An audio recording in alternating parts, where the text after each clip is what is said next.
back at you with another video. Today we have the star of the show, my beardie. So the last video we did, we talked about setup. Alright, today we're going to talk about care. Because caring for your bearded dragon is just as important as making sure that you have the right care guide as well. So, care today it is. Right, now I left out one thing in the last video, and that is the size of your habitat. Now, I have, in my bearded dragon currently sits in a 40-gallon breeder tank because look how big he is. He's not gonna fit in a smaller tank very easily, and he's not gonna make turns, and the temperature will get all thrown off, and that's just not gonna end well for him at all. So, size of the habitat, if you have a baby, a 10-gallon, maybe a 20, will be fine.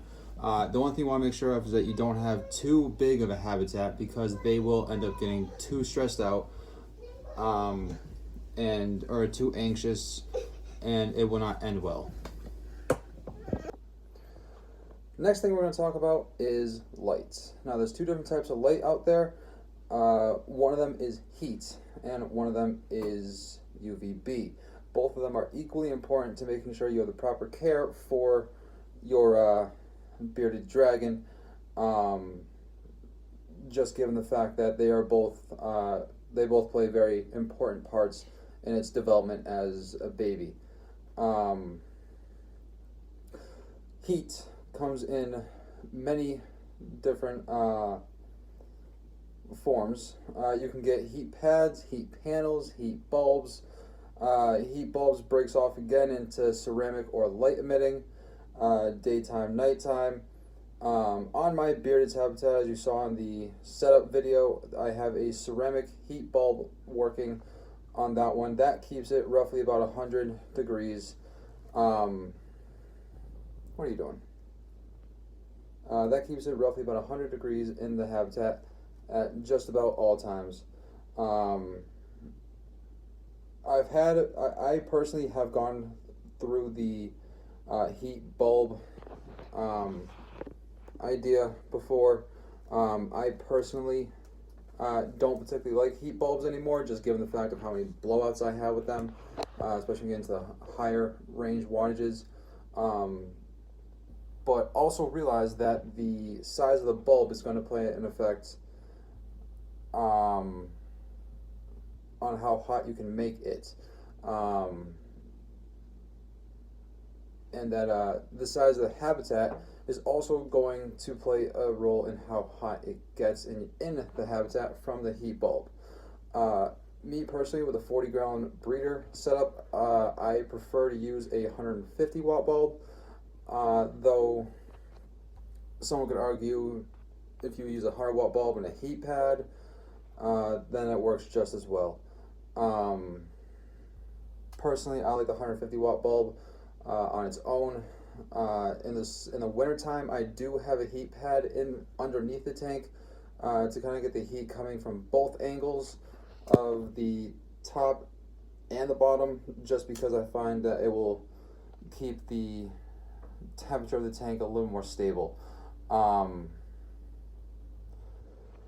As far as food goes for your beardie, when they're young, mainly crickets. That should be a staple of their diet. You know, you can feed them mealworms and all that stuff, but don't feed them too many of those. Wax worms also will work. As they get older, more into the juvenile phase of life, leafy greens should start being introduced and all that stuff.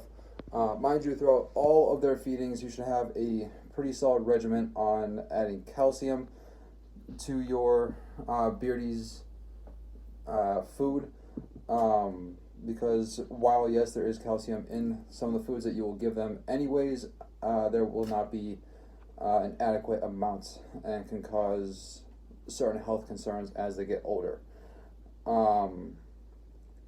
As far as the substrate goes, you know, there's carpet, there's sand, there's textured carpets out there.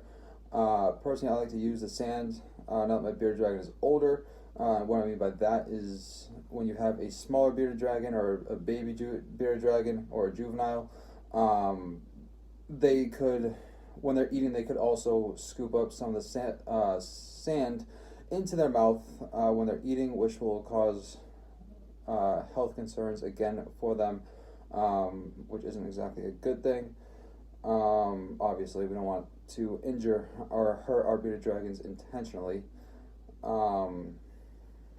Let's see, so we've covered the size of the habitat, light, food, substrate.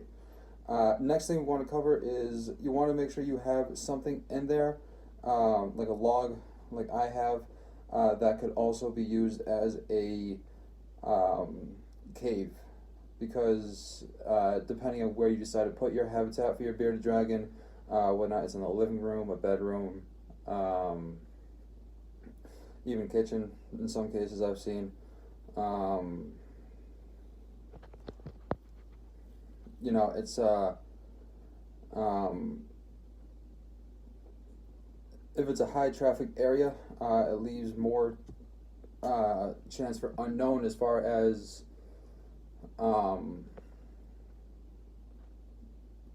causing stress to your bearded dragon, which can cause them to not enjoy themselves as much as they can. Also, if they get stressed out too much, also can then lead to health concerns. You know, you can tell when a male gets irritated because they'll puff out their beard, or they'll have their beard turn black. I've also seen them go completely flat before, which means they basically make themselves look as big as possible, and you know, try to ward off any stress that way. But caring for your bearded dragon is actually very simple. I know this video makes it sound like it's a large amount to do, and it's a large amount of stuff you need to watch out for and do. But it really, all in all, is not that difficult, because a lot of the stuff is just a matter of setting it up and letting it go. Obviously, clean their cage every so often when they start to run out, or not run out, when they have gone to the bathroom too many times. Simple stuff like that will also make their life a lot less stressful. But all in all, they're actually very good pets. Handling them is also another thing you want to make sure you do. I forgot to add that in there. Handling them like I am right now is also very important, if you want to keep them as a nice social animal. If you decide to not handle them, you might end up with a little more aggressive bearded dragon as they get older, and by the look of it, mine wants to go somewhere else now. So that is all I got for you guys today. I hope you enjoyed this video, and I hope it was informative to anybody who's looking to make the purchase of a bearded dragon. You know, and good luck on your future endeavors with these awesome creatures. Peace out. Alright, so there are a couple things that I did forget to mention. One is water. I usually keep a bowl in here, although right now it is being cleaned. Full of water. The next thing is humidity.